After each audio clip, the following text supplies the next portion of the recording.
Армысыздар, құрметті оқырман қауым.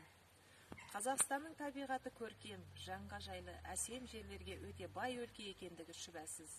Халқының көңілі қандай дархан болса, жері де сондай кең.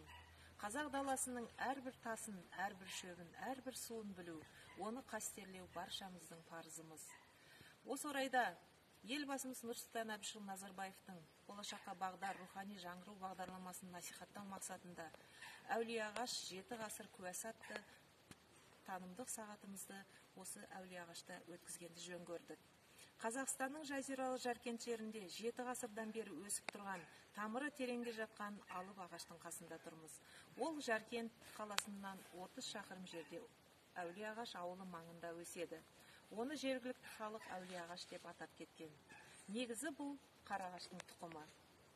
7 адамның құшағы әрең-әрең жететін алып ағашты төрткүл дүниенің 3 жерінен ғана кездестіруге болады екен.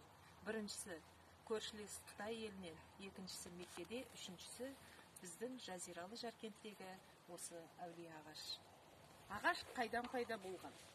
Киелі ағаш қазақ жеріне қалай өсіп шыққандығы туралы мынандай аңыз кездеседі. Тәңірдің сүйікті деген 7 құлы осы өлкеден Меккеге қарай өткен екен. Сол 7 кісінің ішінде жаратқанның ықыласына бөленген біреуі жатар уақытында аса таяғын жерге қадап қояды. Таң ата әлгі аса тамыр жайып көктеп кетеді. Бұл кереметке таң тамаша болып, Аллаға шүкіршілік етіп тұрғанда ассаға тиме өссін деген аян алады. Осындан кейін ағаш терең тамырлап, бүгінге дейін 700 жылдан артық 700 жылды артқа тастап жайқалып тұр. Тағы бір әңгімеде Бейбасы атты көпес ұлы жібек жолы жанданып тұрған уақытта Меккеге арнайы саудаменен бара жатып, осында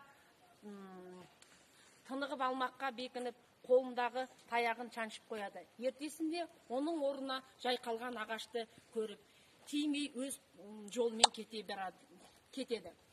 Қарағаш ағасы ары кетсе 60-70 жыл ғана жайқалып тұра алады. Ал бұл киелі ағаш әлі күнге дейін өмір сүріп келе жатқанына ғалымдардың өзі таңданып отыр.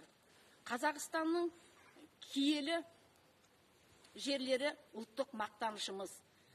Осымен танымдық сағатымыз аяқталды. Көріп тамашалағандарыңызға көп рахмет.